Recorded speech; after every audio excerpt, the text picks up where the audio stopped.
안녕하세요. 오늘 아비나바 굽타의 탄트라 광명, 탄트리즘의 빛을 비추다라고 하는 주제로 아시아를 빛낸 책들 남아시아 고전 인류의 자산이 되다 시리즈에서 강의를 하게 된 한국외대 연구소의 심준보입니다. 여러분들 만나 뵙게 돼서 반갑습니다. 오늘 여러분에게 제가 드릴 내용은 아비나바 굽타의 탄트라 광명이라고 하는 책인데, 범어로는 탄트라 알로카죠. 보통 그 일종의 그 백과사전적인 해설서라든지 또는 뭐 주석서 이런 데 뒤에 보통 보면은 뭐 짠드리까라든지 브라디삐까라든지 이제 이런 단어들이 붙어요. 그게 이제 무슨 달빛이라든지 아니면은 뭐 우리 그 일종의 뭐 헤드라이트라든지 이제 이런 뜻을 붙여서 인도 사람들은 보통 주석사라든지 또는 오늘 제가 여러분에게 강의할 딴뜨라 광명처럼 이렇게 그 광명 이런 이름을 붙이는데, 달빛 이런 거 붙이는 것보다 이렇게 광명이라고 하는 단어를 붙인 걸 봤을 때는 이 아비나바 굽타라고 하는 이분이 자기의 이 백과사전적인 이 책에 대해서 상당히 자신감이 있었던 게 아닌가, 이런 생각이 듭니다. 그래서 오늘 1시간 동안 아비나바 굽타라는 분이 어떤 분이고 또 이분의 탄트라 광명이라는 책이 어떤 책인가 하는 내용을 여러분에게 좀 설명을 드리고자 합니다. 그러나 이렇게 이 책을 바로 설명하기 전에 탄트라라고 하는 말을 아마 한 번이라도 여러분 들어보긴 했겠습니다만은 또 이 뜻이 무슨 뜻인지를 잘 모르는 분들이 있기 때문에 그 역사적인 기원이라든지 이런 거에 대해서 한번 말씀을 드리고자 합니다. 먼저 딴뜨라라고 하는 단어는 딴자하고 뜨라라고 하는 두 개가 결합됐는데 이 각각 어근을 보면은 무언가를 확장시킨다, 늘린다 이런 뜻이 있거든요. 지식을 늘린다, 지식을 확장한다 이런 뜻이 있어서 보통 이런 딴뜨라라고 하는 경전 이름, 경전들이 무슨 딴뜨라 무슨 딴뜨라가 많습니다. 그리고 그러한 경전에서 나왔던 사상들을 그냥 보통 딴뜨리즘, 이제 서양 사람이 붙인 거고 보통 딴뜨라라고 우리가 보통 부르는 거죠. 제가 딴뜨라라고 하는 말을 처음 보게 된 거는 고등학교 1학년 때인가? 어느 날 학교를 가는데 그 벽에 붙어 있는 영화관 그 선전 포스터에서 처음에 그 단어를 보게 됐습니다. 아닙니다. 그 전에도 보긴 봤는데 대사회적으로 이렇게 탄트라라고 하는 것이 탁 붙어 있는 거 제가 처음 본 것이 고등학교 1학년 때인가 2학년 때 학교를 가다가 탄트라가 아니고 딴드라의 불이라고 하는 그 80년대에 그 당시에 상당히 좀 뭐라고 할까 에로 영화 이런 것들이 많았거든요. 그러한 영화 중에 하나인데 딴뜨라의 불꽃이라고 해가지고 제 기억으로는 그 당시 꽤나 좀 남성다운 연기를 하던 마흥식 배우가 나왔던 기억이 납니다. 그래가지고 뭔가 좀 야식꾸리한 그런 사진을 붙여놓고 탄트라의 불꽃이라고 하는 그런 영화를 했어요. 그래서 아마 사회적으로 그 당시에 사람들이 그게 관심을 많이 가졌을 것 같은데 그 당시 사람들도 그렇고 한국 사람들도 그렇고 서양 사람들도 그렇고 탄트라라고 그러면 뭔가 이게 좀 성적인 그런 것하고 좀 연관된 그런 사고를 많이 합니다.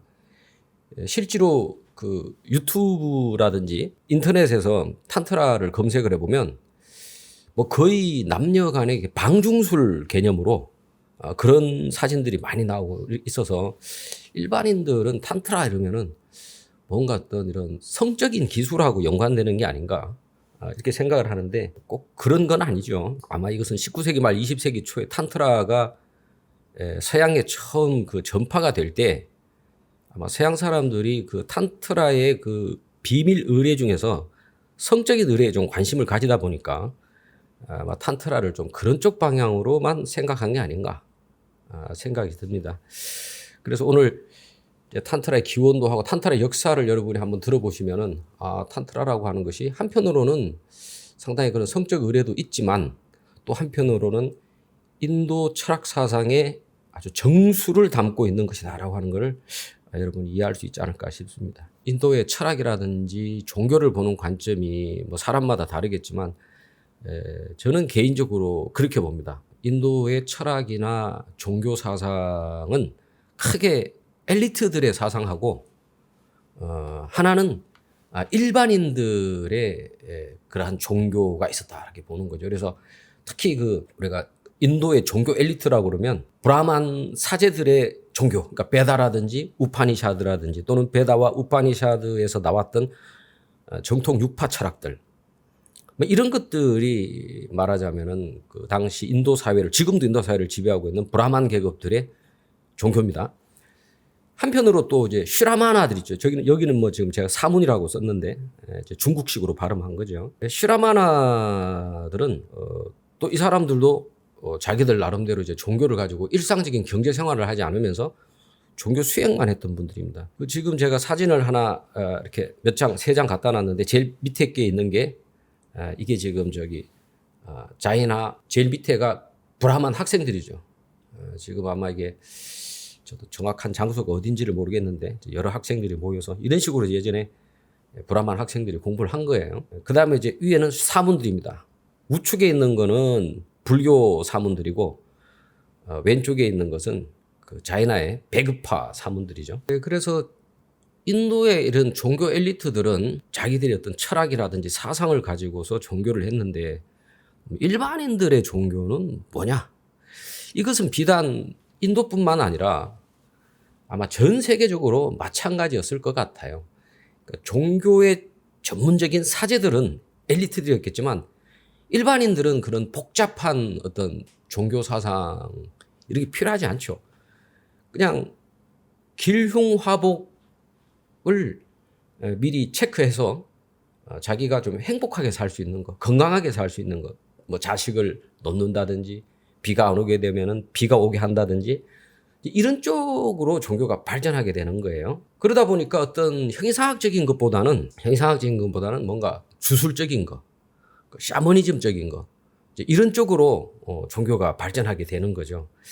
그래서 제가 지금 여기 그림을 한 3장을 갖다 놨는데 지금 제일 좌측에는 그 유럽 중세의 하늘을 나는 마녀들, 그다음에 중간에는 한국의 샤먼들, 그다음에 이제 우측에는 인도의 이제 많은 여신들 중에서도 깔리 여신인데 지금 사진이 뭐 자료가 많지 않아서 그런데 되게 이런 사진들, 마녀의 사진들이라든지 한국의 샤먼들이라든지 또는 깔리의 사진들을 보면 뭔가 이렇게 특이한 어떤 이 엑스타시에 든 상태가 있어요. 이게 똑같아요.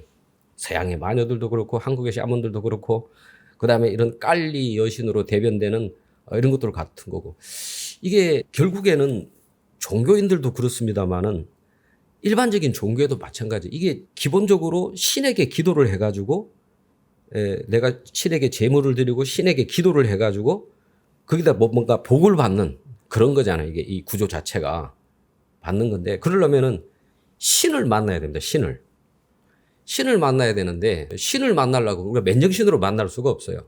소위 말하는 트랜스 상태에 올라가 가지고 신을 만나는 겁니다.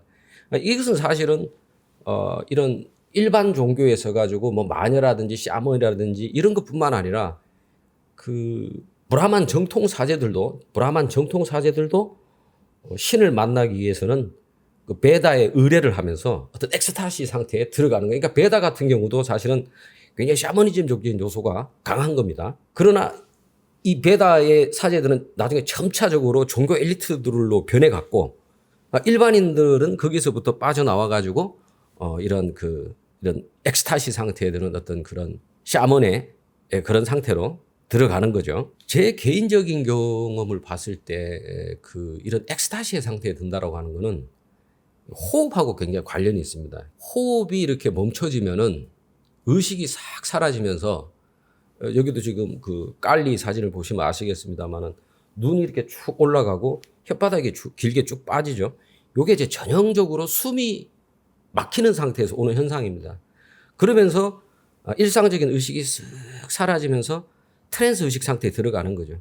그 트랜스 의식 상태에 들어가게 되면 개체적인 개인의 의식은 사라지고 우리가 평상시에는 나타나지 않는 그거를 칼융 같은 사람은 그거를 집단 무의식이라고 불렀는데 일종의 집단 무의식적인 상태에 들어가는 거예요. 그 상태에 들어가면 그러니까 마치 어떤 것 같으냐면 우리가 평상시에는 하나의 파도로 존재를 하다가 엑스타시 상태에 들어가면 즉 개체적 의식을 잃으면 파도의 상태를 벗어나서 바다의 상태가 되는 거예요. 하나의 바다의 상태가 되면 그 갇혀있던 각각의 파도라고 하는 개체성을 벗어나서 다른 파도하고 집단 무의식 속에서 만날 수 있는 거죠.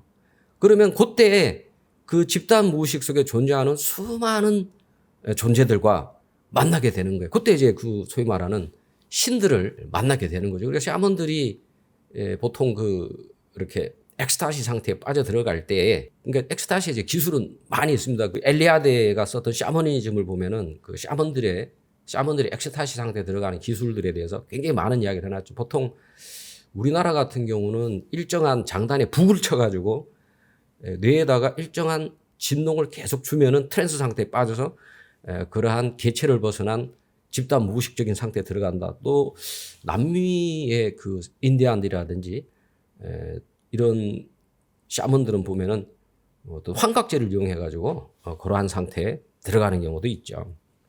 거기서 이제 신을 만나서 그렇게 소위 말하는 신에 의해서 우리 인간적인 수준에서 알 수 없는 그런 신비한 어떤 여러 가지 지식이라든지 이런 걸 알게 되는 거죠. 그래서 우리도 보통 샤먼들한테 쫓아가는 게 내가 무슨 뭐 소를 잃어버렸는데 이 소도둑이 어디 있느냐 이런 걸 물어보죠. 그러면 샤먼이 엑스타시 상태에 싹 들어가 가지고 그 상태에서 무의식 상태에서 그거를 쫙 보는 겁니다. 그래서 이제 찾는데, 그렇죠. 과연 이거를 뭐 믿을 수 있느냐 안 믿을 수 있느냐는 뭐 각자에 달려 있지만은 이러한 샤머니즘적인 요소, 제가 주술은 특별히 이야기를 하지 않겠는데 이런 주술적인 요소 이런 것들이 온 세계 문화에 다 나타나는 것을 볼 때 아마 이게 상당히 효과가 있지 않았느냐, 저는 그렇게 생각을 하고 있습니다. 지금도 효과가 있는 것 같아요. 그러니까 우리나라에도 최고위층 정치 지도자들이 지금도 주술과 샤머니즘에 자기의 정치적 미래를 거는 경우가 많이 있지 않습니까? 자, 그러면 제가 왜 이렇게 그러면 샤머니즘 이야기를 하느냐. 실질적으로 초기 단트라는 샤머니즘이라고 저는 개인적으로 생각합니다. 물론 학자들에 따라서는 다른 견해를 가지고 있는 경우도 있겠지만 또 일부 학자들은 저와 같은 동일한 견해를 갖고 있습니다. 초기 탄트라라고 제가 이야기를 하는데 사실은 탄트라라고 하는 것이 인도 사상사에 나타나기 시작한 게 대략 우리가 한 5세기, 6세기 이쪽입니다. 이쪽인데 사실은 그 이전부터도 탄트라적인 그러한 종교 전통이 내려오고 있었습니다. 그런데 아까도 이야기했다시피 이 탄트라라고 하는 것은 일반 민중들의 종교였기 때문에 글로써 이게 기록이 되지 않는 거예요.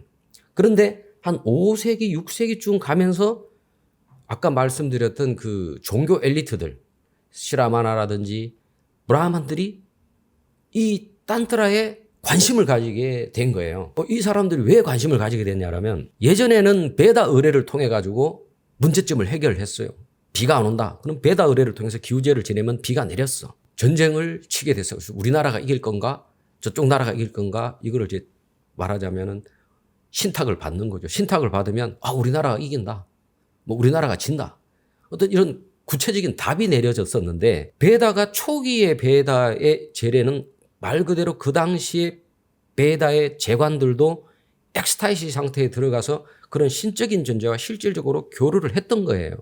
근데 이제 베다가 오랜 세월이 지나면서 마치 우리가 유교 제사가 처음에는 조상과 만나는 하나의 의례행위였다가 어느 순간에 더 이상 그러한 종교적 의례행위가 아니고 사회 구성원을 이렇게 구획짓는 그런 하나의 사회체제로 변하듯이 베다의 의례행위라고 하는 것도 더 이상 종교적인 의례가 아니라 하나의 그 사회 지배층과 피지배층을 나누는 어떤 그런 사회적인 요소가 강해지면서 직접 인간과 신이 만난다라고 하는 이런 의례적인 요소가 점점 사라지기 시작한 거예요.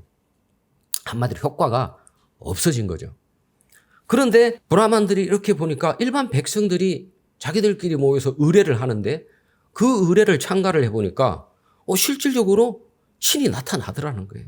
베다라든지 우파니샤드에서 말하는 그런 명상 이런 건 아무리 해도 깊은 산매에 들지가 않는데 일반 백성들이 하는 그런 뭐 굿이라든지 어떤 그런 의례에 참가를 해서 그 방식대로 해봤더니 실질적으로 신이 나타나고 신이 자기한테 이야기를 해주고 막 산매 상태에 들어가고 이러는 거예요. 너무 신기했던 거죠. 그러면서 브라만들이나 또는 시라마나들 사이에서 이 딴뜨라적 의례에 대한 관심이 생기면서 이게 비로소 역사의 부상에 나타나기 시작하는 거죠. 그러니까 글자로 그때 나타났다는 거지. 초기 딴뜨라라고 우리가 보통 5, 6세기를 이야기하는데 뭐 사람에 따라서는 그 시기가 조금씩 다 다릅니다만은 원래부터 이 딴뜨라적인 요소는 민중의 종교로서 내려오고 있었다. 다만 우리가 초기 딴뜨라라고 부르는 그 시기에 비로소 종교 엘리트들이 그게 관심을 가지기 시작했다. 그래서 그 시기를 우리가 초기 딴뜨라라고 하는데 이 초기 딴뜨라에 주로 있었던 파들이 어떤 파들이냐면 여기 보시면 아시겠습니다만은 요기니 신앙이라고 하는 게 있습니다. 요기니라고 하면은 우리가 그 요가 수행자를 요기, 여성 요가 수행자를 요기니라고 하는데 요기니는 여성 요가 수행자이면서 동시에 여성 신격을 이야기하기도 합니다. 여성 신격. 여성 신격을 이야기하는데 왜 이런 요기니 신앙이 생겼을까 이렇게 생각을 해보면 아마도 그런 엑스타시 상태에서 그런 여신들이 많이 나타나지 않았나 이런 생각을 해봅니다. 그러나 그런 것들은 어쨌든 종교의 실천적인 부분이니까 제가 더 이상 이야기는 하지 않겠고 이와 같이 초기 딴뜨라에 나타난 파들은 주로 보면 요긴이라든지 여성 신격입니다. 그 다음에 샥티파라든지 샥티라고 하는 것은 여성의 생식력을 이야기하는 겁니다. 그러니까 이 고대의 종교라고 하는 건 주로 농경 문화를 기반으로 한 거기 때문에 이 생식력을 하나의 신격으로서 보는 거죠. 그 다음에 이제 쉬바파들 중에서 이러한 여성 쉬바 신은 남성 신인데 쉬바 신의 배우자 깔리라든지 뭐 빠르빠띠라든지 이런 여성 신격을 오히려 쉬바보다 더 높이 쳐서 신앙하는 파들을 우리가 있었죠. 그래 그런 파들을 우리가 샥티적 쉬바파라 합니다.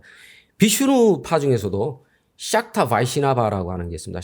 이 샥타 바이시나바에서는 크리시나를 보통 절대적인 신으로 모십니다. 우리가 뭐 크리시나라고 하면은 보통 그 비슈누 신이 아이 모양으로 나오는 걸 크리슈나라고 하는데 이 크리슈나를 약간 여성 신격화 시켜서 이 크리시나를 믿게 되기 때문에 초기 딴뜨라의 비슈누파들은 그리고 샥타 바이시나바라는데 이 사람들은 굉장히 그 크리시나 신앙을 많이 가지게 되는 거죠. 그러면 이 사람들이 초기에 어떤 의례를 행했냐 그러면 이 5가지의 그 M자가 들어가기 때문에 이걸 우리가 5M 리추얼이라고 하기도 하고 한문에서는 오마사라고 하기도 하고 우리가 보통 그 뭐 좌도파 그러니까 바마짜라라고 인도말로 바마짜라라고 하는데 이 사람들이 의례를 행할 때 5가지의 요소가 있습니다. 첫 번째는 술, 그다음에 고기, 생선, 그다음에 성적인 의례, 그다음에 이제 곡물이라고 하는 게 있는데 아마 이 무드라 곡물이라고 하는 거는 최근의 학자들의 의견에 따르면 보리싹에서부터 발생되는 일종의 환각제가 아닌가 이렇게 보통 주장을 하고 있습니다. 결국에 이 술이라든지 그다음에 성적인 의례라든지 환각제를 행한다든지 고기를 먹는다고 하는 것은 정통 브라만들의 입장에서는 이건 도저히 있을 수 없는 일입니다. 이게 도저히 있을 수 없는 일인데 이런 의례를 행하는 거예요. 그러니까 정통 브라만들은 이걸 도저히 받아들일 수가 없는 거야. 받아들일 수가 없으니까 근데 이제 이거를 하면 효과는 분명히 있어요. 왜냐하면은 술 마시고 그다음에 환각제를 먹게 되면은 마치 이 샤먼들이 그 트랜스 상태에 들어가는 것처럼 금방 트랜스 상태에 들어갑니다. 근데 이제 정통 브라만들은 뭐 술은 절대로 안 마시고 고기도 안 먹고 생선도 안 먹죠. 그다음에 이 사람들은 브라마 짜린이라고 해가지고 이 성적인 순결을 지키는 걸 굉장히 중요하게 생각합니다. 그런데 그런 성적인 의례가 있다고 하는 거는 정말 말도 안 되는 거죠. 그런데 이제 이 사람들이 해보니까 이게 효과가 있어요. 그러니까 이거를 자기들 브라만 체계 속으로 이거를 끌고 들어오려고 노력을 하는 겁니다. 그러면서 이러한 외적인 의례의 이런 요소들을 내적인 인체 내에서 일어나는 일들로 변화를 시킵니다. 그래서 술을 이 사람들이 뭐라고 그러냐면 인도 신비생리학에 보면은 빈누라고 해가지고 그 일종의 이거를 이제 감노라고 하죠. 그러니까 요가를 하게 되면 인체 내에 생기게 되는 장생불사를 가져오는 어떤 신비의 액체가 있습니다.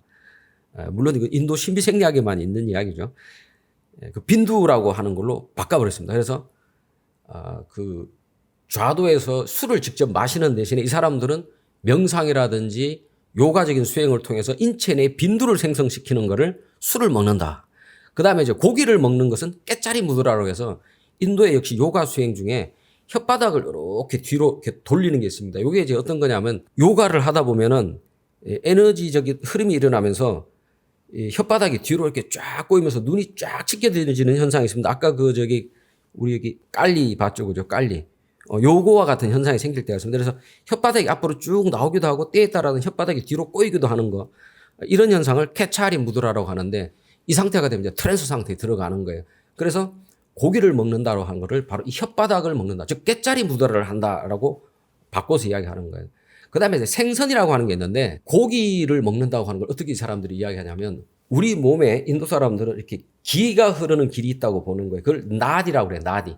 근데 나디라고 하는 이 범어는 우리말로 고치면 강입니다. 강.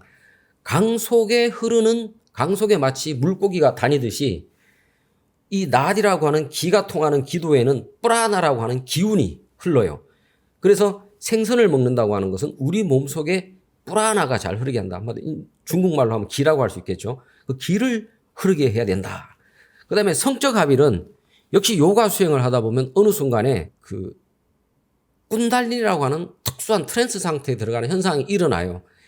이거 일어날 때 우리 상체의 뜨거운 기운과 하체의 차가운 기운, 이제 중국으로 치면 양과 음이 되겠죠.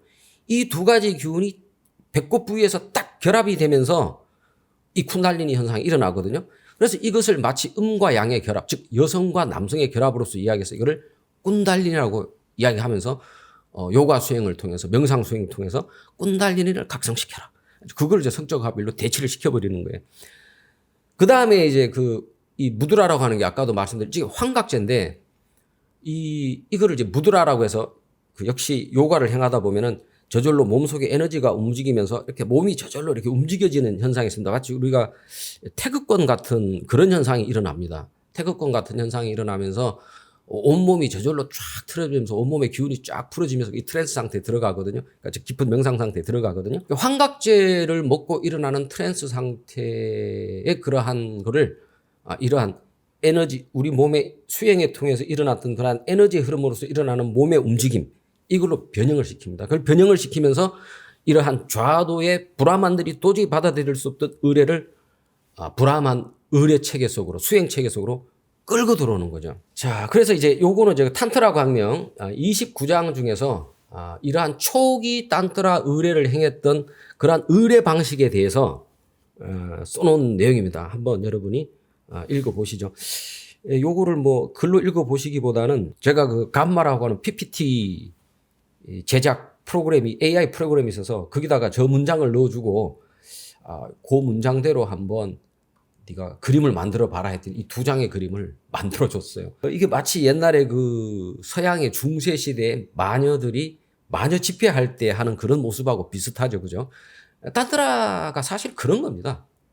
그리고 마녀들이라고 하는 게 우리가 지금 생각하면 무슨 악마적인 어떤 주술을 행한다고 생각하지만 사실은 초기 탄트라의 그런 의례와 중세의 마녀의 의례는 사실은 거의 유사한 부분이 있습니다. 그걸 통해서 트랜스 상태에서 신적인 존재를 만나서 그러한 신적인 존재들로부터 힘을 얻거나 아니면 어떤 지식을 얻는 거죠. 그래서 옛날에 그 마녀들이 약초에 대한 지식을 많이 알았다고 그러잖아요. 그 인간의 힘으로 어떻게 알았냐 했을 때 인간의 힘으로 한 게 아니라 그러한 트랜스 상태에서 그러한 신들을 만나서 신들에게 그러한 지식을 얻었다. 뭐 그렇게 이야기를 하는데 글쎄 믿거나 말거나인데 저는 개인적으로 그렇게 상당히 맞는 거다라고 생각을 하고 요즘에 인류학자들도 그와 같은 입장을 지지하는 학자들이 꽤 있습니다. 어쨌든 그 초기의 딴뜨라 의례가 상당히 정통 브라마의 입장에서 봤을 때는 너무나 비도덕적이었어요. 그래서 그 11세기 카시미르의 시인이었던 크세멘드라라고 하는 사람이 썼던 풍자 시집 나르마 말라라는 책에 보면은 그 11세기 당시에 유명했던 깐티카라고 하는 그 딴뜨라 사제의 그러한 모습을 이렇게 풍자한 내용이 있습니다.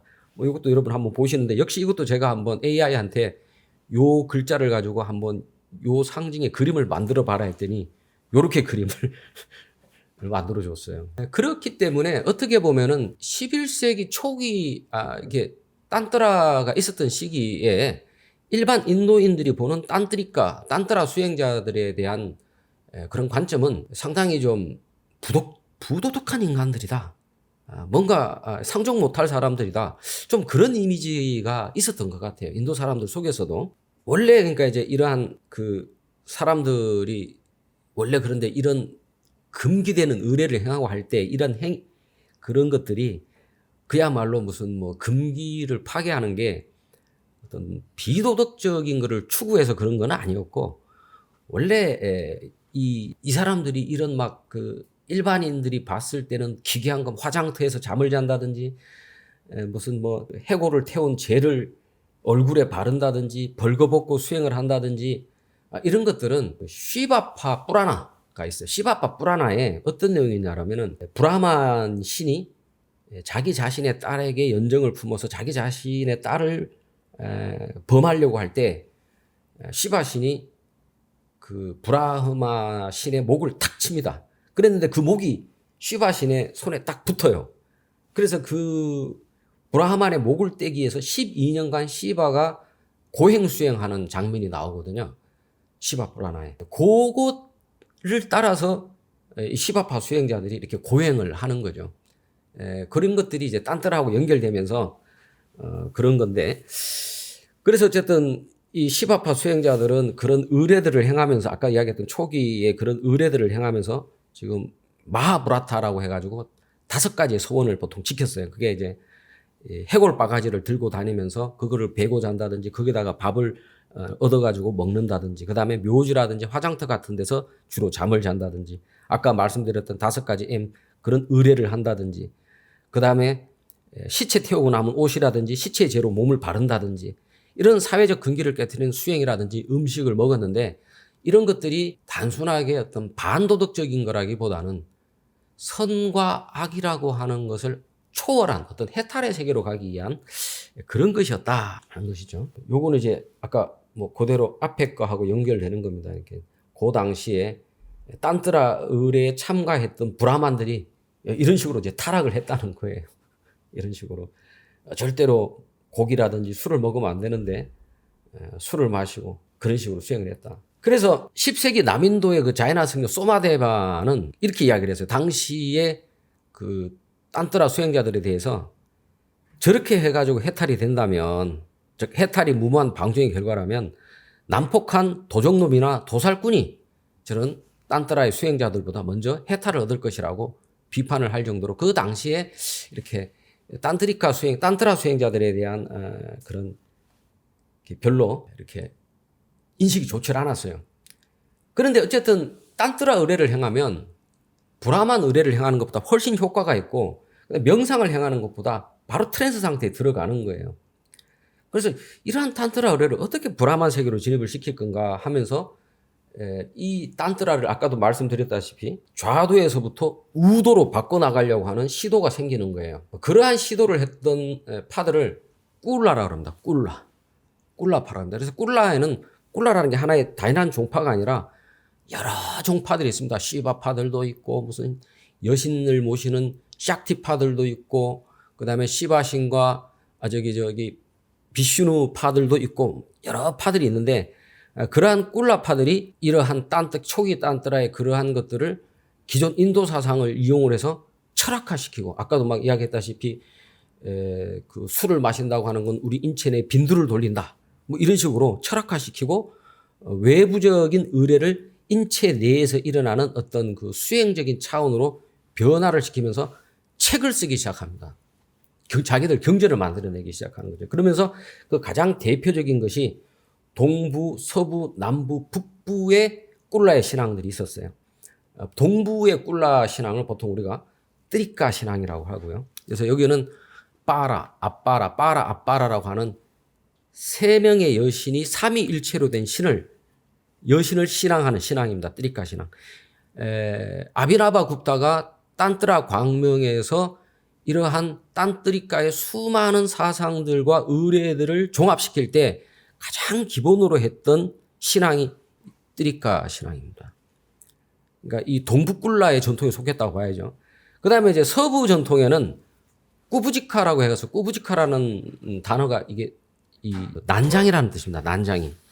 그래서 난장이 여신을 모시던 것인데 이것은 하타 요가라고 하는 인도의 그 육체적인 수련을 중심으로 해가지고 하는 수행하고 굉장히 깊은 연관이 있고, 그다음에 남부에는 트리푸라 순다리라고 해서 요거는 굉장히 딴뜨라 수행이지만 그런 막 무지막지한 그런 신앙을 하는 게 아니고 상당히 베다적인 좀 정통파적인 그런 신앙을 행했던 게 있고, 그 다음에 북부 신앙이 이제 깔리 여신을 모시는 신앙들이 있었습니다. 여러 파가 있었습니다. 끄라마파도 있고 구야깔리파도 있고 마타파라고 하는 파도 있고 파가 있는데, 이 북부 변양의 깔리 여신을 모시는 딴뜨라의 의례가 가장 좌도적인 의례를 행합니다. 심지어 인신공양도 행하고 뭐 그러는데, 어쨌든 이러한 꿀라들의 이러한 신앙들이 나타나면서 기존에 굉장히 그 비도덕적이었던 딴뜨라 의례를 브라만 사상 체계 내로 이렇게 책을 통해서 철학화시키고 이렇게 내면적인 의례로 이렇게 바꿔가는 거죠. 그래서 이 아비나바 굽타는 이런 다양한 시바파 탄트라의 교설과 의례 수행을 통합을 해야 되겠다. 그래서 사이바 시탄타의 이원론을 포함한 다양한 시바파 탄트라 교설을 자기가 신앙했던 뜨리까 사상 체계를 통해 가지고 통합을 하려 했습니다. 그래서 이 사람의 그 딴뜨라 광명을 읽어보면 크게 네 가지의 사상이 나타나는데, 철학적으로는 진동설과 재인식론이라고 하는 인도의 이건 아주 정통적인 형이상학입니다. 물론 요거는 이제 시바파의 사상들인데 거의 뭐 인도 철학의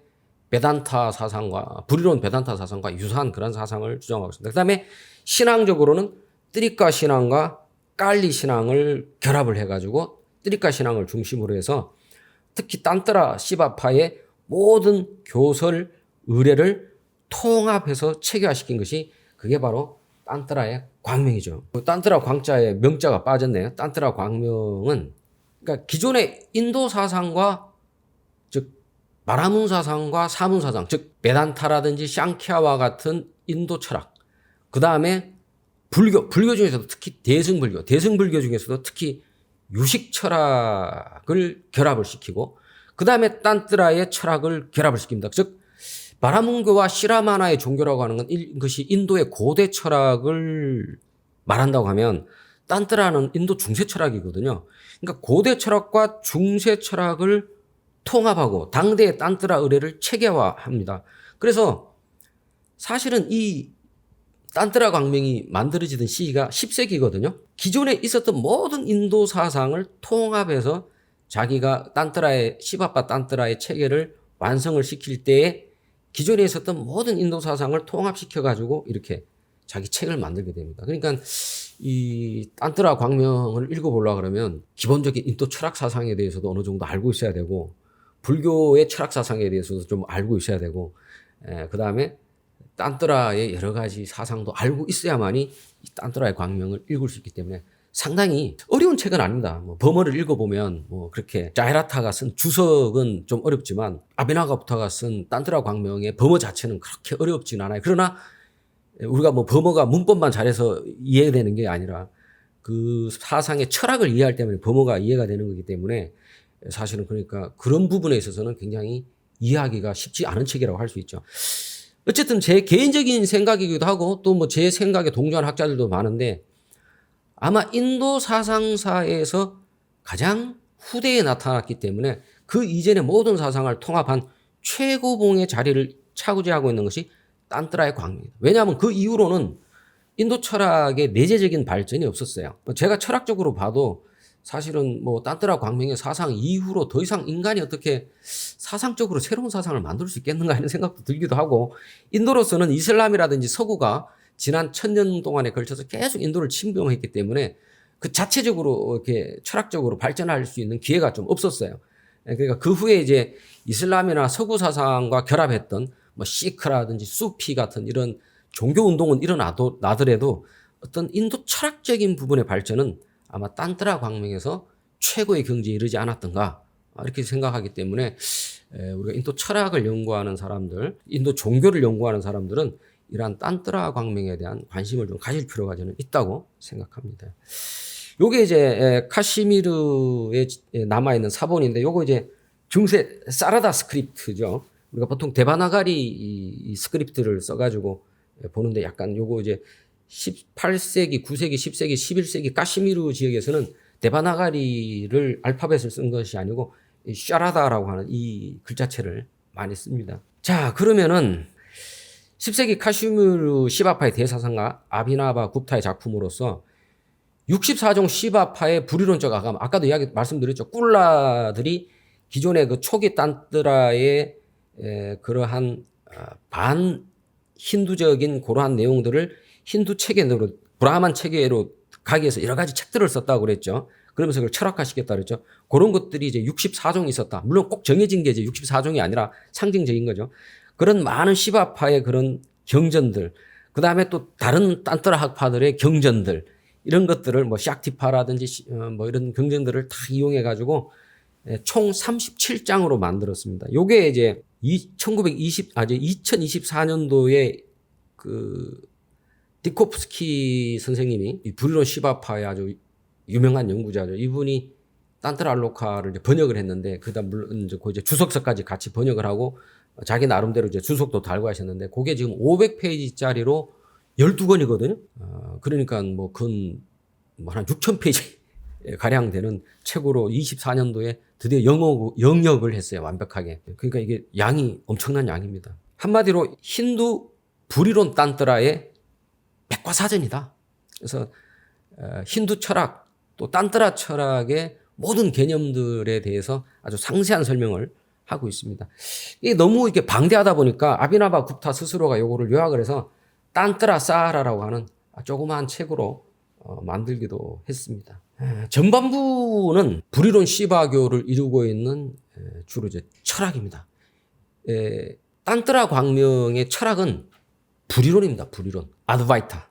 그리고 아드바이타라면 인도 철학에서 가장 대표적인 게 아디샹카라의 베단타 아드바이타가 있는데 어떤 부분에 있어서 교리적으로 아디샹카라의 베단타보다도 베단타 불이론보다도 더 발전해 있습니다. 이게 철학적으로. 후반부의 14장에서 37장까지는 탄트라 의례 체계라든지 실제적인 실천론에 관계된 내용을 쓰고 있습니다. 철학적으로 가장 중요한 것은 제1장인데 일종의 이 책의 개설 역할을 하는 겁니다. 그래서 1장만 충분히 연구를 해봐도 어느 정도 이 책의 면모를 알 수가 있죠. 그래서 여기서 이제 다루는 철학적 내용들이 불이론 시바파의 우주론, 그다음 인간론, 뭐 수행법, 다양한 내용들을 다루고 있습니다. 이러한 이 딴뜨라 알로카의 사상을 우리가 보통 그 불이론 시바파 철학이라고도 이야기를 하는데 이러한 철학이 어떻게 전해졌냐면 사실 19세기 말까지는 서양의 인도학자들한테 이런 아비나바 굽타가 거의 잘 알려지지 않았어요. 그랬는데 19세기 말에 그 위대한 수행자이면서 학자가 한 분 있었습니다. 그분이 스와미 람이라고 하는 분이었는데 이 스와미 람이라는 분이 카슈미르 지역에서 그러한 이 불이론 시바파 전통을 계속 유지하고 있었던 반디트 겸 수행자였죠. 이분이 그 당시 카슈미르의 라자였던 라탑싱에게 부탁을 하는 거예요. 이 위대한 전통을 우리가 어떻게든 개성을 해야 되는데 개성하기 위해서는 여기저기 흩어져 있는 이러한 불이론 시바파 딴뜨라 관련 문헌들을 우리가 모아야 된다. 그래서 그 당시에 카슈미르의 라자가 재정적 지원을 줘가지고 총 82권인가로 해서 경전들을 쫙 모은 게 그게 19세기 말에 카슈미르 시리즈 오브 텍스트 앤 스터디 우리가 보통 KSDS라고 보통 약자로 줄이는 건데 이 시리즈를 말하자면 하나의 이제 책을 총서를 만들어낸 거예요. 그러면서 비로소 우리가 딴뜨라 알로카라든지 또는 이 딴뜨라 알로카를 만들기 위해서 그 아비나바 굽타가 연구했던 그러한 그 시바파의 딴뜨라들 그러한 경전들을 이렇게 흩어져 있던 것을 모으면서 비로소 우리가 세계학계의 역사적 전면에 나타나게 됐던 것이 바로 이 KSTS라고 하는 총서를 편집한 일입니다. 지금 요 책 요거를 디지털화 시켜가지고 묵타보드아라고 하는 여기 지금 제가 그 URL을 붙여놨죠. 묵타보드아 org라고 하는 요 사이트에서 디지털화된 거를 볼 수 있습니다. 전권이 다 지금 디지털화되어 있습니다. 그 다음에 이러한 딴뜨라 알로카를 중심으로 하는 시바파 불일론의 사상이 알려지게 됐던 것이 이 쇠아미 락시만주라고 하는 분의 그 활동이 굉장히 컸습니다. 이분이 이제 1920년도인가 30년도인가 태어나신 분인데, 이분 밑에서 오늘날의 그 서양의 학자들, 대표적으로 옥스퍼드에 얼마 전에 이제 은퇴하셨지만은 옥스퍼드의 알렉스 샌더슨이라든지, 또 24년도에 돌아가셨는데 디콥스키 선생이라든지 딴토르 알로카를 영어로 완전히 번역했던 디콥스키 선생, 이런 분들이 이 스와미 락시만주 밑에서 바로 딴뜨라 알로카라든지 또는 딴뜨라 알로카를 만들기 위한 여러 가지 경전들을 이분 밑에서 배우게 됩니다. 그러면서 전 세계 학자들한테, 특히 서구의 학자들한테 이 바로 이런 카시미르 시아이비즘이라고도 우리가 부르고 시바파 불이론이라고도 부르고 하는 이런 아비나바 굿타의 딴뜨라 알로카를 이루게 됐던 여러 가지 딴뜨라의 책들이 서구에 알려지게 되는 겁니다. 라네노 그노올리 이탈리아 학자죠. 그 투치 박사의 아주 그 상수 제자인데 이분이 아주 그 범어가 뛰어났습니다. 그래가지고 서구 언어로는 최초로 이탈리아어로 이분이 완역을 했습니다. 거기 옆에 싹 웃고 이제 할아버지 이분이 이제 그놀리 선생님이고요. 아주 오래 사셨습니다. 이게 95세까지 사셨는데 한 10년쯤 전에 돌아가셨을 거예요. 서구어로는 최초로 이탈리아어로 완역을 했었죠. 그다음에 이제 존 둡슈 같은 사람들이, 이분도 나이가 이제 꽤 많습니다. 한 80 넘어가는 분인데 원래 카톨릭 신부인데 특이하게도 그 딴뜨라 광명의 제29장이 이게 이제 말하자면 아까도 말씀드렸던 그 딴뜨라파들의 의례를 연구한 부분이거든요. 이거를 카톨릭 신부인데도 이거를 번역을 하셔가지고 이렇게 있고, 그 다음에 이제 막 딕초프스키 선생님, 개인적으로 뭐 제가 이분 찾아뵙고 이분 문화에서 뭐 오래 공부는 못했습니다. 한 일주일 정도밖에 공부를 못했습니다만은 그때 생각이 나는 선생님 헤어질 때 선생님이 닥터 심 그 자기 이 딴뜨라 알로카라든지 이러한 시바파 딴뜨라 연구하려고 하는 그 자세는 너무 좋은데 연구를 하려면은 영어하고 산스크리트 공부를 좀 더 해라 이렇게 말씀하셔서 굉장히 부끄러워해서 더 그거를 실력을 갈고 닦아서 내가 이분을 꼭 찾아뵈야 되겠다 생각을 했는데, 딴뜨라 알로카를 완역을 하시는데 너무 힘을 쓰셨는지 24년 올해 몇 달 전에 돌아가셨어요. 그래서 결국에 다시 만나 뵙지를 못하게 됐네요. 위대한 학자입니다. 총 12권으로 영어 완역본을 완역하셨는데, 의외로 그 지금 이분의 이 번역이 제가 봤을 때는 굉장히 그 학계에 큰 영향을 끼칠 수 있는 번역이라고 보는데, 의외로 세계 학계에서도 그렇고 큰 반응이 잘 나오지 않아 가지고 좀 답답하더라고요. 그 다음에 이제 나르지반 라스토기 선생님입니다. 전통적으로 이제 서양 학자들하고 다르게 인도의 학자들도 꾸준히 아비나바 굿타를 연구를 해왔거든요. 지금 인도가 모디 정부가 들어서고 난 이후에 그러한 인도 전통적인 고전 문헌에 대한 연구를 굉장히 강조를 많이 합니다. 그러면서 만들어졌던 것들이 아비나바 고등연구소, 케랄라주의 아비나바 고등연구소, 여기 학생들이 한 1000명쯤 된다는데 굉장히 고무적인 일이죠. 고무적인 일인데 여기서 그 재작년부터인가 라자나카 프라스카라고 하는 상을 수상합니다. 딴뜨라 알로카가 포함되어 있는 이 카시미르 사이비즘이라고도 우리가 부르기도 하고, 또는 딴뜨라 불이론이라고 부르기도 하는, 또는 시바파 불이론이라고도 부르기도 하는 이런 쪽 방향의 연구가 뛰어난 학자들에게 주는 상이 라자나카 프라스카라고 하는 상인데, 24년도에 그러니까 작년이죠. 작년에 디콥스키 선생님하고 이 라스토기 선생님이 각각 수상을 하셨어요. 제가 오늘 강의하고 있는 내용의 내용도 이 라스토기 선생님이 썼었던 책 있습니다. 그게 The Study of 딴뜨라 알로카인가 하는 책인데 그 책의 내용을 많이 봤어요. 그 다음에 지금 현대 유럽에 실질적으로 이 시바파 딴뜨라 연구의 대장이죠. 그야말로 대장입니다.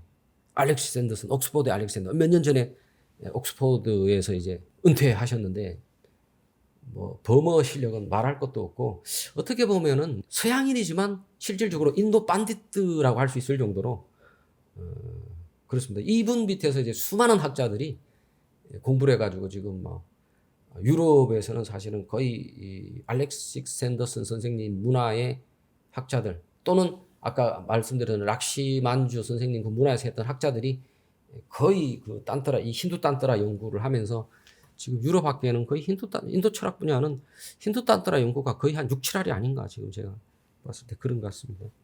아비나바 굽타죠. 좌측에 있는 분이 시리 아비나바 굽타입니다. 그다음에 중간에 있는 분이 아디샹카라고 제일 우측에 있는 분이 나가르주나죠. 나가르주나. 그래서 우리가 보통 힌두의 가장 대표적인 사람 하면은 아디샹카라, 불교의 가장 대표적인 학자다 그러면 나가라주나인데 이 사람들은 이제 그 옛날 사람들이고 뭐 옛날 사람도 아니죠. 사실은 샹카라 같은 경우도 8세기 사람이고 아비나바 굽타는 9세기 후반에서 10세기에서 11세기인가 정확하게 10세기부터 11세기까지는 그러니까 100년, 200년 차이 나는 건데 어쨌든 딴뜨라에서의 최고의 학자는 아비나바 굽타, 힌두교의 최고 학자는 아디샹카라, 그 다음에 불교의 최고 학자는 나가라주나다. 이 세 사람이 이제 인도의 최고의 학자가 아닌가 저는 그렇게 생각하고 있습니다. 카슈미르가 고향인데 카슈미르의 그 스리나가르에서 태어난 사람인데 원래 집안 자체가 브라만 집안인데 까나쿠부자 브라만이라 가지고 지금 그 카슈미르 분쟁 1940 분쟁 이후에 이 여기에 있었던 많은 브라만들이 지금 바라나시로 내려와 있습니다. 바라나시에서 살고 있는데 브라만 중에서도 상층 브라만입니다. 이 사람들이 집안이 1명 이상의 다양한 스승과 구루를 만나서 그 사람들을 통해서 당대 철학과 예술 모든 학파를 섭렵하는 말 그대로 메스터피스 거장입니다. 거장 걸작입니다. 사람 자체가 걸작이에요. 대단한 사람입니다. 천재죠. 이 양반이 일생을 3시기로 학술적 활동을 3시기로 나눴어요. 첫 번째는 딴뜨리가로서 딴뜨라 수행을 하면서 딴뜨라 책을 저술했던 시기. 이때의 가장 대표적인 책이 바로 딴뜨라 광명이죠. 그 다음에 시학과 연극론을 연구하던 예술론에 집중하던 시기입니다. 이 양반이 썼던 대표적인 책이 바라타가 썼던 나띠아 사스트라에 대한 주석 아비나바 브라티.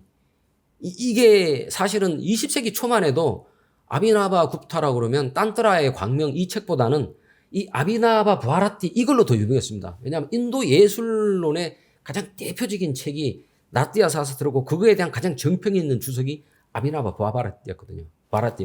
그래서 이 사람이 음악도 연주를 굉장히 잘하셨다고 그래요. 음악 연주도 잘하시고 그래서 다방면에 뛰어난 학자이자 또 깨달음을 직접 얻은 종교적 성자이기도 해요. 그 다음에 이제 철학적으로는 마지막 이제 죽기 얼마 전까지는 이제 철학적인 저술을 많이 남겼는데 가장 대표적인 것이 이스바라 브라티아 베기아냐 까리까에 대한 여러 가지 주석들 비마라시니 이스바라 브라티아 비자냐 까리까 비마라시니라고 하는 주석을 썼죠. 그래서 철학자이기도 하고 딴뜨라 수행자이기도 하고 그 다음에 예술가이기도 했던 정말 대단한 인물입니다. 그래서 뭐 제가 주요 저작을 분류한 거니까 한번 여러분 나중에 보시고 아비나바 굽타의 이제 이름에 대해서 뭐 학자들이 이렇게 썼는데 아비나바 아비 무엇에 대하여 이런 뜻이죠, 그죠? 아비라고 하는 게 접두사인데 아비 무엇에 대하여 나바라고 하는 건 나인 아홉이라는 뜻도 있고 뉴 새로운이라는 뜻도 있습니다. 뉴라고 하는 영어하고 비슷하죠, 나바. 그래서 뭔가 새롭다 이런 뜻이에요. 아비나바 굽타 이게 본인의 이름은 아니고 자기 스승이 내는 일종의 법호, 법명호라고 볼 수 있어요. 호, 아비나바 굽타. 그래서 이 아비나바라고 하는 뜻이 뭐 언제나 새로운 좀 이런 의미라고 볼 수 있다고 그래요. 그래서 한번 여러분 보시고 원래는 그 지금의 우따라 프라데시 지역에 있는 깐나우자라고 하는 그 지역에서 한 7, 8세기 경에 그러니까 그때부터 집안이 원래 이게 브라만 아주 유명한 브라만 집안이니까 당시에 카슈미르의 왕이 라리 따디타라고 하는 왕이 이 집안 사람들을 데리고 갔다고 그래요. 카슈미르의 스리나가르 지역에 데려갔다고 그래요. 그래서 이제 거기서 주로 하면서 학문적인 활동을 했다고 그러죠. 그 부모님 자체가 굉장한 시바 신앙가들이었다고 그래요. 어머니가 일찍 죽었다고 그렇습니다. 근데 어쨌든 아버지도 뛰어난 브라만이었기 때문에 아버지 문화에서 산스크리트를 공부를 하는 거죠. 그 다음에 뭐 형, 사촌, 뭐 제자 이런 사람들이 다 깊은 신앙을 가진 사람들이고 다 이 브라만 집안 사람들이기 때문에 다 엘리트들이에요. 그러니까 아주 충분히 자기가 학문을 할 수 있는 그런 조건을 갖추고 있었던 거죠. 그 다음에 이제 스승들이 보통 한 15명 정도가 딴트라 알로카에 보면은 15명 정도가 나오는데 그 중에서 이제 특히 이제 설명을 했던 스승이 요 5사람입니다. 마마나타. 이원론적인 시바교도 여러 파가 있거든요. 이원론적인 시바교를 여기서 배웠고, 그 다음에 이제 부티라자, 락슈마나 굽타, 수마티, 삼무나타, 이런 사람들인데 특히 아비나바구타는 이 삼부나타에게 많은 영향을 받았다고 그래요. 그리고 이 삼부나타가 탄트라의 사상들이 너무 복잡하다. 이거를 일목요연하게 뜨리카 사상을 중심으로 해서 네가 정리를 해라. 이렇게 부탁을 해서 아비나바구타가 삼부나타 스승의 부탁에 따라서 탄트라 광명을 만들었다. 이렇게 이야기죠. 그러니까 그리고 이 아비나바구타는 단순한 학자가 아니라 삼부나타의 지도 아래서 꾼달리니를 각성했던 수행자이기도 합니다. 특히 재밌는 것이 이 사람이 꾼달리니를 각성할 때, 그러니까 어떤 종교적인 체험을 할 때, 삼부나타의 아내에게서 성적인 의뢰를 배워서 그 성적인 의뢰를 통해 가지고 꾼달리니를 각성했다 이렇게 내용이 나오거든요. 그래서 아비나바구타는 굉장히 성적인 의뢰, 그러니까 이 사람도 굉장히 점잖은 브라만이고 평생을 독신으로 산 사람이에요. 그러니까 일반적인 그 당시 타락한 브라만들, 딴트리카들하고는 수준이 다른 아주 고결한 사람인데도 불구하고 성적인 의뢰의 중요성에 대해서 굉장히 강조하는 부분이 있습니다. 돌아가실 때도 좀 전설적인 이야기가 나와요. 1200명의 제자들과 더불어 찬송가를 이렇게 하면서 시바신에 대한 찬송가를 하면서 어떤 동굴 속으로 쑥 들어가서 거기서 그냥 1200명이 한꺼번에 사라져버렸다. 그런 내용이 있습니다. 그러면 도대체 딴트라 알로카에 나오는 철학적인 내용은 뭐냐? 딴트라 알로카의 철학적인 내용의 가장 핵심적인 것은 뭐냐면 불이론입니다. 불이론. 그래서 제가 여기 지금 딱 두 개송을 가져왔는데 찌띠 스바탄트라 위스바 시티 헤뚜라고 하는 귀절하고 그 다음에 스베짜야 스바빗 운밀라야 야띠 이렇게 두 구절입니다. 여기 약간 좀 잘못됐네요. 찌띠히 스바탄트라 위스바 시티 헤뚜 이게 이제 요 딴트라 알로카 딴트라 광명에 있는 내용은 아니고 딴트라 광명의 형이상은 가장 기본적으로 제인식론이라고 하는 시바파의 형이상학을 따르고 있습니다. 그 시바파의 제인식론 형이상학을 가장 핵심적으로 썼던 책이 프라티아 비가냐 흐리다얌이라는 책이 있어요. 그거의 1송과 2송을 통해서 딴트라 광명 전체를 관통하고 있는 형이상학의 사상인 이 불이론 사상을 설명을 하려고 제가 가져왔습니다. 찌띠히 스바 딴트라 비스바 시띠히라고 하는 거는 의식입니다. 의식인데 이게 단순한 의식이 아니고 우주적 의식을 이야기하는 거죠. 그래서 보통 근데 인도 사람들이 의식을 이야기할 때는 찌띠를 쓰지 않고 중성형 찌띠를 많이 쓰는데 여성형 찌띠를 쓴 거는 이 사람들이 의식이라고 하는 걸 볼 때 여성형이라고 하는 거는 뭔가를 자꾸 이렇게 만들어내는 거잖아요. 뭔가 산출하는 거죠. 산출하는 에너지, 즉 의식이 생각을 하는 이 활동성적인 그 부분을 의식의 본질로 봤다 이렇게 우리가 이야기할 수 있어요. 그 다음에 스바탄트라 찌띠히 의식이라고 하는 거는 스바탄트라다. 스바탄트라라고 하는 뜻이 뭐냐면 스스로가 스스로의 원인이라는 뜻입니다. 그러니까 영어로 한문으로 하면 자유가 되는 거죠. 자유. 스스로 그럴 다른 원인이 없다는 거예요. 자기 자신이 자기 자신의 원인이라는 거예요. 이 세상에서 존재하는 모든 존재 중에서 자기 자신이 자기 자신의 원인인 것. 즉 다른 원인에 의지하지 않고 자기 자신이 자기 자신의 원인인 것은 그것이 의식이라는 거예요. 의식. 그리고 그게 뭡니까? 그게 신이죠. 성경에도 보면은 예수의 아버지는 세례 누구고 그 아버지는 또 누구고 이렇게 쭉쭉쭉 올라가잖아요. 그래서 마지막에 올라가면은 하나님까지 올라갈 거 아니에요. 그럼 하나님은 도대체 어디서 났느냐? 하나님 그 스스로가 그 스스로의 원인이다. 더 이상 다른 원인은 없다. 이렇게 되는 거예요. 마찬가지입니다. 그래서 이 사람들은 이제 철학적으로 이렇게 의식이라고 하는 이게 바로 시바신을 이야기하는 겁니다. 시바신을 이야기하는데 그 다음에 이제 비스바 시티 헤뚜 비스바라고 하는 거는 이 현상 세계를 말하는 거예요. 현상 세계. 우리가 살고 있는 세계, 우주. 시티 나타난다는 거. 이 우주가 이렇게 나타나는 것의 원인이다 이 말이에요. 원인. 그래서 간단하게 생각하면 이렇게 생각하면 간단할 것 같아요. 우리가 꿈을 꾸잖아요. 꿈을 딱 꾸면 꿈속에서 나를 포함한 너를 포함한 모든 세계가 쫙 나타납니다. 그때 그 꿈꾸는 자 그게 찌띠이고 그 꿈꾸는 자가 자기 스스로 이 꿈을 만들어낸다 이 말이에요. 그런 것처럼 이 세계가 지금 만들어져 있다라는 것이 안트라 비스바 시티 헤뚜라는 뜻입니다. 완전 관념론이죠 이게. 관념론입니다. 우리의 의식이 이 세계를 창조해낸다는 관념입니다. 두 번째, 스베짜야 스바비따우 비스밤 운밀라야티. 그 다음에 인프라티아. 흐리디아면 그거는 빼버려야 됩니다. 그거는 이제 프라티아 비게냐 흐리디아면 제2송이라는 이야기예요. 스베짜야라고 하는 거는 스바 이짜야. 스스로의 의지로서. 아까 내가 꿈꾸는 자라고 했는데 꿈꾸는 자가 자기 스스로의 의지로서 스바 비따우 자기 스스로를 그러니까 의식 자기 스스로를 둘로 쪼개가지고 그 쪼갠 면에다가 미스밤 이 현상 세계를 운밀라야티 펼친다. 의식이 자기 스스로를 두 개로 쪼개가지고 이 세계를 그 속에다가 펼친다는 거죠. 그래서 요거를 가지고 제가 한번 그림으로 한번 만들어 봤어요. 요렇게 볼 수 있어요. 하나의 수정구슬이 의식이라면 수정구슬이 자기 스스로 이렇게 세계를 쫙 만들어내는 거예요.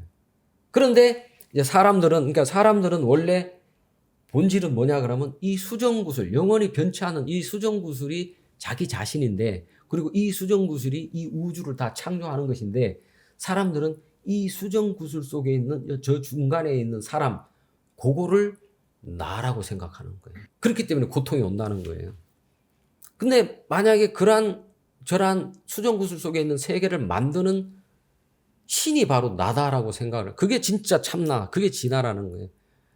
그거를 깨닫게 되면은 모든 고통에서 벗어난다고 하는 게 이 딴뜨라 광명이 갖고 있는 형이상의 가장 기본적인 내용입니다. 이게 이제 불이론인데 그런데 이제 그 인도에는 이원론 사상이 있어요. 이원론 사상이 어떤 거냐면 바로 요런 겁니다. 변화하지 않는 수정구슬이 있고 그 다음에 이 세계가 따로 있는 거예요. 의식은 변화하지 않아요. 영원히 변화하지 않고 이 세계만 끊임없이 변화하는데 이 끊임없이 변화하는 세계를 저 의식이 가만히 바라보고 있는 거예요. 그러니까 이 세계와 의식이 두 개로 딱 나눠져 있죠. 이거의 이제 대표적인 철학이 인도의 샹캬 철학인데 이런 거를 이제 이원론이라고 하는 거죠. 그러나 이제 이 불이론은 이런 입장입니다. 나의 의식과 세계가 두 개가 아니라 내가 이 세계를 만들어서 내 의식 속에 스스로 투사시킨다.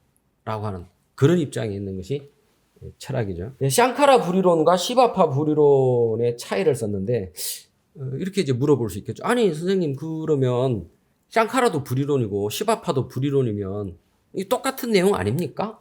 이렇게 결국에 이렇게 봐야 되는 거 아닙니까? 그런데 사실은 샹카라의 불이론은 좀 부족한 부분이 있습니다. 왜냐하면 샹카라도 사실은 아비나바 굽타와 거의 비슷한 불이론을 주장을 했는데 이 아디 샹카라의 입장은 이 사람은 정통 베다와 우파니샤드의 전통을 개성한 사람입니다. 이 우파니샤드 전통의 가장 핵심은 뭐냐면 의식은 변화할 수 없답니다. 의식은 변화할 수 없다. 왜냐하면 변화하는 것은 무상한 것이기 때문에 이것은 진리가 될 수 없다. 진리가 되는 것은 절대로 변화하지 말아야 된다. 무상한 시간성을 초월해서 영원히 변화하지 않아야 되는 것이다. 그래서 샹카라가 이걸 설명을 못한 거예요. 옛날에 분명히 브라만들은 베다에 나오는 말씀, 우파니샤드에 나오는 말씀, 이 수루띠거든요. 계시예요, 계시. 이거 신의 말씀이에요. 절대로 부정할 수 없는 진리라고. 근데 그 우파니샤드에서 의식은 브라마는 변화하는 것이 아니다라고 이야기를 했기 때문에 그걸 따라야 된다고. 그러니까 그런데 사실은 불이론과 그러니까 아비나바 굽타와 같은 이런 입장을 사실은 샹카라도 갖고는 있었지만 어쩔 수 없이 이 입장에 있는 거예요. 이 의식이라고 하는 건 변화하지 않는다. 변화하지 않고 다만 이 세계라고 하는 것이 이렇게 환상처럼 일어났다. 근데 이건 환상이기 때문에 존재하지 않는다. 원래 존재하는 것은 이 의식만이 있고 이 세계는 환상으로서만 존재한다. 이 변화하는 세계는 환상으로만 존재한다. 이런 입장을 주장을 했어요. 근데 이제 아비나와 후타 입장에서 보면 이렇게 이야기가 되는 거죠. 아니, 이 세계에 있는 것, 유일하게 있는 것은 의식만이, 브라만만이 있다는데, 그러면은 그 환상은 어디서 나왔냐? 환상은 어디서 나왔냐? 설명을 못 하는 거예요. 샹카라가. 그러니까 아비나바 굽타가 이렇게 비판을 하는 거예요. 의식이라고 하는 것을 변화하지 않는가라고 주장하면 안 된다. 의식이 변화하지 않는다고 하는 것은 어떤 의미냐면은 의식 그 자체가 마치 죽어있는 수정구슬처럼 변화하지 않는다는 게 아니라 의식이라고 하는 것은 끊임없는 창조성으로서 즉 이 세계를 만들어내는 끊임없는 활동으로서 그러한 활동성으로서 영원히 변화하지 않는 자기 동일성을 유지하는 것, 이 개념으로 봐야지. 글을 쓸 때 그게 변화하지 않는다라고 하는 개념으로 보는 거지. 죽어 있는 수정구슬처럼 변화하지 않는다, 이 개념으로 의식을 이해를 해서는 이 세계를 설명할 수가 없다. 불이론적으로 설명할 수가 없다.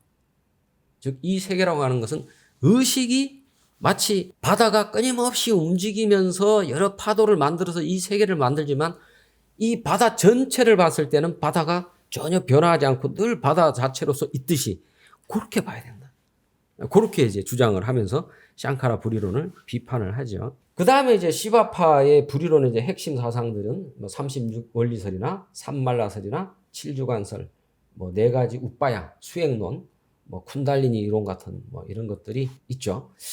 그래서 아까도 이야기했다시피 이러한 사상은 고대의 어떤 브라만 사상, 그 다음에 고대의 슈라마나들의 사상에다가 중세의 딴트라 사상을 결합해서 만드는 인도 철학 사상 최후의 사상이고, 최후의 사상이기 때문에 그 기존의 모든 뛰어난 사상들을 모아가지고 만들었던 사상이기 때문에 아마 인도 철학 사상사의 가장 최고봉에 위치하는 철학이 아닐까, 저는 그렇게 생각하고 있습니다. 실제로 그 이후로 이슬람 침입이나 서구 침입에 의해서 인도 철학은 발전이 더 이상 없었다, 이렇게 볼 수 있습니다. 특히 그 시바파 불이론하고 불교는 불교 중에서 특히 이제 대승불교 철학이라든지 중국의 선종 같은 경우는 기본적으로 불이론적인 사상을 갖고 있습니다.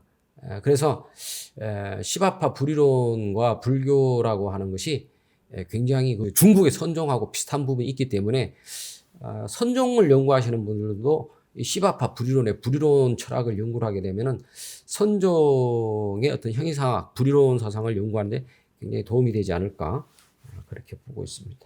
자, 이제 학생들이 질문해 줬던 내용인데요. 36원리설은 무엇인가 하는 질문하고 불이론 시바파와 선종의 차이가 구체적으로 어떤 게 있느냐, 이렇게 묻는 건데요. 뭐 시간이 많지 않아서 간단하게만 설명을 하겠습니다. 36원리설이라고 하는 것은 불이론 시바파, 즉 딴트라 알로카, 딴트라 광명의 그 사상을 우리가 보통 불이론 시바파의 사상이라고 하는데, 딴트라 알로카를, 딴트라 광명을 뚫고 있는 가장 기본적인 우주 창조론이라고 할까? 우주론이라고 할 수 있겠죠. 그래서 의식이 어떻게 구체적인 현실로서 나타났냐 하는 이 과정을 보여주는 것이 바로 36원리설입니다. 이 36원리설은 왜 36원리설이냐? 이 세계가, 의식의 세계가 현실적인 세계로 나타나는 이 단계를 36단계로 나눠놨기 때문에, 그리고 36개 요소를 이야기했기 때문에 36원리설이라고 하죠.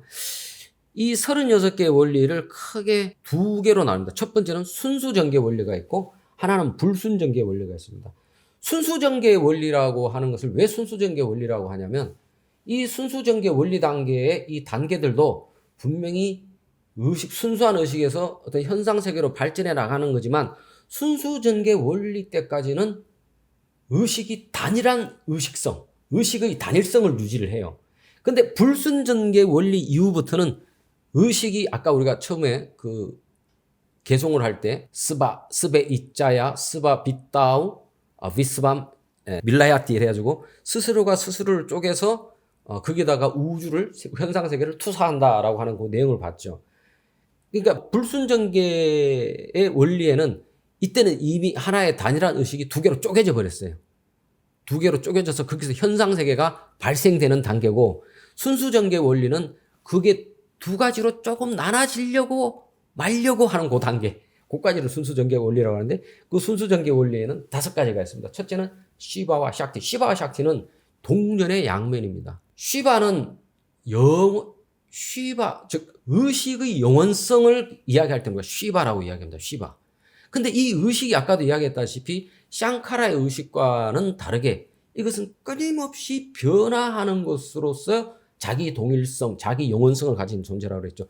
이 끊임없이 변화하는 변화성, 창조성, 요거를 의식의 변화성을 샥티라고 부릅니다. 그러니까 시바와 샥티는 같은 거예요. 양면, 다른 면인 거죠. 의식인데 의식이 고정된 게 아니고 끊임없이 변화하니까.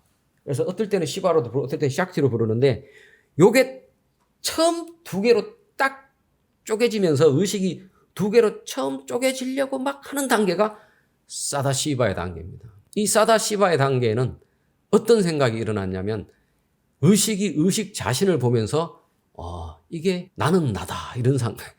이거는 이제 그야말로 깨달은 사람들의 경지니까 말로 참 표현하기 어렵습니다만은 의식이 자기 자신을 바라보면서 나는 나다라고 생각하는 상태.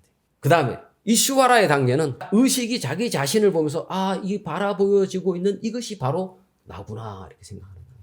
그 다음에 슈타비디아의 단계라고 하는 것은 단일한 의식이 자기 자신이 자기 자신을 보면서 이 의식이 바로 내 의식이구나. 즉 사다시바에서 이슈바라 슈티비디아 단계로 갈수록 단일한 의식이 자기 자신을 자기 인식하는 요 단계 사이에 점점 음영이 짙어지는 단계입니다. 이게. 그러나 요때까지는 순수 전개 원리 때까지는 의식의 단일성을 가지고 있어요. 그러다가 완전히 내가 의식 자기 자신을 보다가 이 자기 자신인 의식이 아니고 그 의식을 원래는 자기 자신인데 그 의식을 다른 존재로 딱 인식하기 시작하는 순간이 바로 불순전개 원리입니다. 그 중에서도 특히 이제 마야와 오중 칸축하라고 그랬는데 이거는 우리가 즉 두 개로 나눠진 존재가 이 세계를 바라보는 어떤 프레임입니다. 말하자면 칸트식으로 치면은 이 세계를 바라보는 어떤 범주, 사고방식 범주라고 볼 수 있죠. 그래서 여기에는 부분, 지식, 욕망, 시간, 그 다음에 제한이라고 하는 5가지 프레임이 딱 생깁니다. 요거를 통틀어서 이제 마야라고 하는 거죠. 원래는 단일한 의식일 뿐인데 거기다가 자기가 스스로 이렇게 망상을 일으켜가지고 단일한 의식을 막 부분 나누는 겁니다. 그래서 원래는 전체인데 그걸 부분으로 세분해서 나눠서 보고 그 다음에 예전에는 무한한 단일한 것이 단일한 자기 의식을 보니까 모든 걸 다 알고 있었는데 요거 저거를 부분으로 나누다 보니까 요 부분은 알고 저 부분은 모르게 되는 거예요. 지식이 제한이 되는 거예요.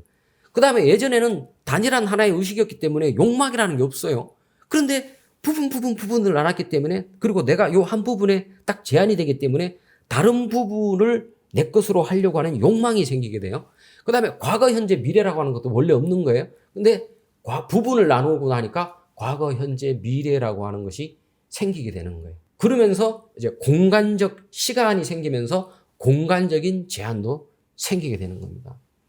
그러면서 이 현상세계가 쫙 펼쳐지게 되는데 어떤 현상세계가 펼쳐지냐면 제일 먼저 개체적 자아, 뿌루샤라고 하는 개체적 자아가 탁 탄생을 하는 겁니다. 그리고 물질 세계를 만들어내는 물질적인 원리인 뿌라크리티라고 하는 원리가 딱 만들어져요. 그리고 이 물질적 원리인 뿌라크리티에서 다시 쫙 이 세계가 물질 세계가 만들어지는 거죠. 요 25개의 원리는 이원론 철학인 샹카의 우주론인 샹카의 25원리하고 똑같습니다. 그러니까 순수전개 원리는 불이론의 의식론이고 불순전개 원리 요거는 이원론적인 우주론. 그래서 이원론과 불이론을 합해서 만드는 시바파의 우주론이 이 36원리설이라고 볼 수 있습니다. 그 다음에 두 번째 질문은 불이론 시바파와 선종의 차이는 어떠냐 하는 겁니다. 제가 처음에 이 탄트라 알로카라든지 또는 탄트라 알로카의 기본 사상이 되는 불이론 시바파의 사상을 배울 때 국내에서는 뭐 거의 처음 제가 이걸 연구를 했기 때문에 이해하기가 그렇게 쉽지 않았습니다. 그런데 제가 선에 대한 좀 기본적인 지식이 있었기 때문에 선에서 말하는 형이상을 가지고 불이론 시바파를 이렇게 보니까 불이론 시바파에서 무슨 말을 하는가 그 개념들이 이해가 되더라고요. 그런데 제가 이제 그래서 저는 불이론 시바파뿐만 아니라 선 연구도 제가 좀 관심을 가지고 하고 있는데 늘 선을 연구하면서 이 부족한 점이 뭐냐 그러면 선은 교리 체계가 부족해요. 교솔이 없어요. 왜냐하면은 선은 기본적으로 언어가 끊어진 자리에 그 체험을 견성 체험이라고 해서 그 견성 체험이 있어야만이 실질적으로 그때부터 수행을 해 나갈 수 있다고 보거든요. 그렇기 때문에 말을 하면 안 돼. 언어를 쓰면 안 돼. 언어를 쓰면 자꾸 그게 걸린다는, 언어에 걸려서 언어 없는 자리에 가지를 못한다는 거예요. 그러니까 언어 없는 자리에 가기 위해서 언어를 쓰는데 어느 단계에 가면은 깨달음을 얻기 위해서 견성을 하기 위해서는 그 언어를 버려야 된다는 거예요. 그러니까 사교, 교리를 버리고 입선, 그때 비로소 선에 들어간다. 그러다 보니까 이렇게 체계적인 교설이 없습니다. 물론 어록 같은 건 있는데 어록 같은 건 굉장히 상징적이고 어떤 교설 체계를 형성시키기가 어렵죠.